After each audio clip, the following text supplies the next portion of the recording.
Timnas Indonesia berpotensi lolos langsung ke putaran ketiga kualifikasi Piala Dunia 2026 zona Asia meski di pertandingan terakhir kalah dari Filipina. Seperti diketahui, Timnas Indonesia harus menjalani pertandingan hidup mati di kualifikasi Piala Dunia 2026 untuk memastikan diri lolos ke putaran ketiga.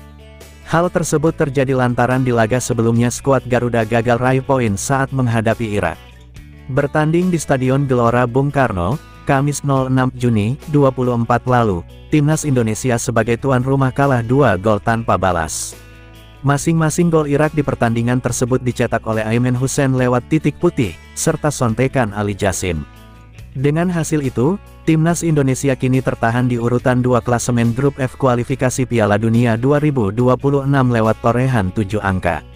Di pertandingan terakhir, Timnas Indonesia dijadwalkan bakal menghadapi Filipina pada Selasa, tanggal 11 Juni tahun 2024 di Stadion Gelora Bung Karno.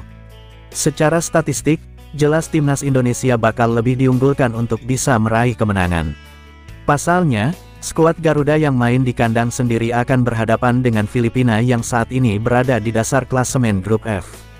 Dengan dukungan penuh para supporter plus materi pemain yang lebih baik, peluang Timnas Indonesia untuk menang terbilang cukup besar. Namun bagaimana jika Merah Putih kembali gagal raih angka penuh atau malah telan kekalahan dari Filipina? Akankah langkah skuad Garuda di kualifikasi Piala Dunia 2026 terhenti? Ternyata secara perhitungan posisi klasemen saat ini, Timnas Indonesia masih bisa lolos ke putaran ketiga Piala Dunia 2026 meski di pertandingan terakhir kalah dari Filipina. Akan tetapi, tiket lolos tersebut masih harus bergantung dengan laga lain, yakni pertandingan antara Vietnam kontra Irak yang berlangsung setelahnya. Jika Timnas Indonesia kalah melawan Filipina, maka poin maksimal yang bisa diraih anak asuh Shin Tae-yong adalah 7 poin. Sedangkan Filipina cuma meraih 4 angka dan tetap gagal lolos ke putaran ketiga kualifikasi Piala Dunia 2026. Meski kalah, Timnas Indonesia masih bisa ke babak selanjutnya dengan status runner-up. Namun syaratnya, Vietnam harus kalah atau minimal imbang ketika berhadapan dengan Irak di Basra International Stadium.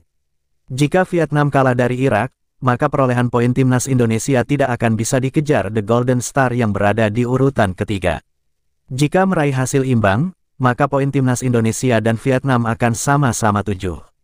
Kondisi ini membuat penentuan tim yang lolos bakal dilihat dari selisih gol. Saat ini, baik Timnas Indonesia dan Vietnam sama-sama memiliki selisih gol. Akan tetapi, Timnas Indonesia mencetak gol lebih banyak yakni 6, sedangkan Vietnam cuma 5, sehingga skuad Garuda berhak menempati posisi yang lebih baik. Andai di pertandingan terakhir Timnas Indonesia bisa menambah gol dan hanya kalah tipis dari Filipina, sedangkan duel Irak vs Vietnam berakhir imbang tanpa gol, maka yang bakal lolos nanti adalah tim Merah Putih.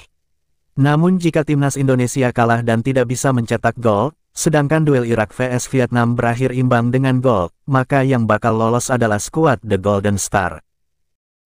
Irak berjanji mengalahkan Vietnam di laga terakhir grup F babak kedua kualifikasi Piala Dunia 2026 zona Asia. Singa Mesopotamia ingin membantu Indonesia lolos. Aimen Hussein, striker Irak, menegaskan kemenangan akan tetap diincar demi memperbaiki peringkat di ranking FIFA. Memenangkan Vietnam bukanlah satu-satunya tujuan kami, kata striker Aimen Hussein kepada Win-Win. Kami juga ingin meningkatkan peringkat kami di tabel FIFA, jelasnya. Senada dengan Hussein, pelatih Yesus Casas bertekad memberi kebahagiaan pada suporternya.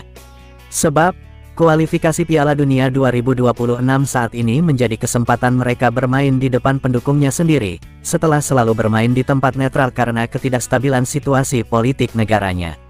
Kami senang bertemu kembali dengan fans kami dan berharap mereka terus mendukung kami, kata Casas. Menang melawan Vietnam adalah cara terbaik untuk memberikan kegembiraan kepada para penggemar, ungkap pelatih Irak.